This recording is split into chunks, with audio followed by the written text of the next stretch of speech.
So the Critical Care Survivor Clinic came about because I began to recognize that patients who left the ICU would frequently come back to the ED or to the internal medicine clinic, and I would get phone calls, hey, what's going on? What are we doing with this patient? Or I would get phone calls from rural physicians asking me questions about how to handle the care of these very complicated patients.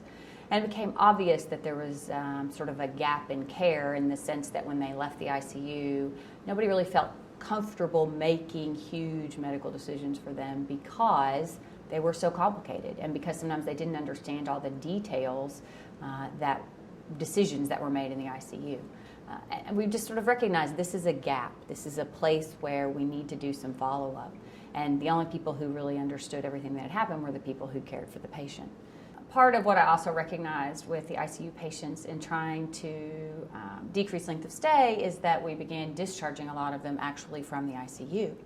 As they began to get better and the internal medicine services were full, we started being the ones who were actually sending the patients home. And during that process, I began to recognize that there were a lot of nuances that the patients were just ill-equipped to deal with.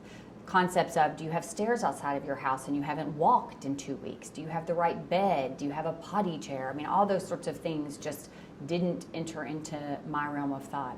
And then I had a sister-in-law who unfortunately had some hospitalizations, and during that process, I became overwhelmed as a physician with how to sort of navigate the care from multiple care providers, giving multiple different recommendations and input from all sorts of areas, and how to help her as my family member decide what was the best decision, how should we go about this, when should we do this, where should we be.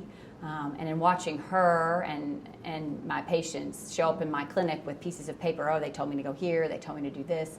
So just offering them some assistance in navigating the post-ICU care. Part of what the Affordable Care Act has done is change some of the focus of medicine into looking at some of the long-term markers, things like readmissions and length of stay, which we know are important in gauging the quality of care that a facility provides its patients. And sometimes people get admitted, not because the physician did anything wrong or because the facility did anything wrong, but because the patient's care is simply splintered and fragmented. And when they leave the hospital and go out into their rural settings, the physicians there are just not capable. They're not trained to take care of somebody with those needs. And so the answer is return to the facility in which you received your original care. And what we began to realize was in order to reduce some of these readmissions, it would be great if instead of the patient saying return to the ED and get admitted, if they could have a scheduled appointment in a clinic and have a physician that they could contact. They could email, they could talk to the nurse in the clinic and say this is happening, and the nurse could talk to me and I would understand the situation because I had taken care of the patient and give them some guidance which might help reduce readmissions.